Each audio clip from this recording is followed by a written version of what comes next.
Kita juga masih kembali berbicara tentang penyembahan pada hari ini. Kita masih melanjutkan pertemuan Tuhan dengan perempuan Samaria di sumur Yakub dalam Yohanes 4. Secara khusus kita mau melihat dalam poin yang kedua, dalam ayat yang ke-20. Nenek moyang kami menyembah di atas gunung ini, tetapi kamu katakan bahwa Yerusalemlah tempat orang menyembah. Kenapa perempuan Samaria ini mengatakan hal ini? Karena dia tahu betul bahwa Yesus adalah orang Yahudi. Dan orang Yahudi dengan orang Samaria ini mengalami perpecahan, baik dalam segi politik dan juga keagamaan yang sangat parah. Mereka tidak bisa disatukan oleh apapun. Mereka memiliki kebenaran masing-masing. Orang Yahudi seperti yang kita tahu bahwa mereka akan beribadah di Yerusalem. Namun orang Samaria juga memiliki tempat ibadah, yaitu di Gunung Gerizim, tempat di mana yang sudah diatur dalam kitab Pentateuch Samarta, kitabnya orang Samaria. Perempuan Samaria ini masih memiliki pemahaman bahwa inilah tempat kudus kami dan itu adalah tempat kudusmu, kami menyembah. Lalu ini sedikit ada perdebatan. Dia katakan, manakah tempat yang lebih pantas, manakah tempat yang lebih baik? Nah, Tuhan katakan sekali lagi dalam ayat 21 dan juga ayat 23, Tuhan katakan bahwa penyembahan yang benar itu tidak pernah dibatasi oleh ruang dan waktu. Kita harus ingat bahwa Tuhan itu adalah roh. Roh Tuhan tidak bisa dipenjara sekedar di dalam gereja saja.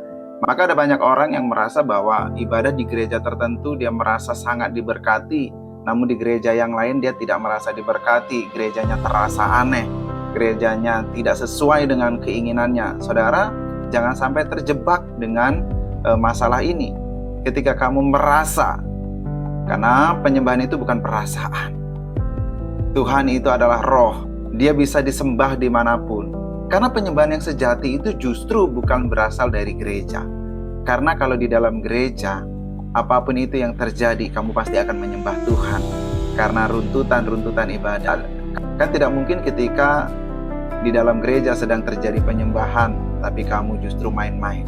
Pasti kamu akan ikut menyembah Tuhan juga.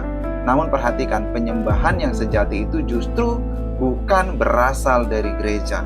Ketika kamu keluar dari pintu gereja, kamu melihat banyak orang, kamu bertemu dengan banyak orang. Mungkin kamu adalah atasan di tempat pekerjaanmu, kamu bertemu dengan pegawaimu. Mungkin kamu adalah seorang pegawai, karena kamu bertemu dengan rekan kerjamu, kamu bertemu dengan atasanmu, atau kamu memiliki usaha, kamu memiliki rekan bisnis di dalam pekerjaanmu. Perhatikan, apakah kamu masih menyembah Tuhan di sana? Karena penyembahan sejati itu bukan berkata bahwa saya bisa memuji Tuhan dengan suara yang indah, dengan musik yang indah, dengan gaya saya yang indah, saya angkat tangan, saya berdoa kepada Tuhan sampai mencucurkan air mata. Iya, itu penyembahan betul. Tetapi ketika kamu keluar, apakah penyembahan itu masih berlanjut, atau justru kamu menjadi orang yang sama dengan dunia ini? Orang yang hanya rohani di dalam gereja, namun di luar gereja kamu justru melupakan Tuhan. Kamu justru jadi diri sendiri.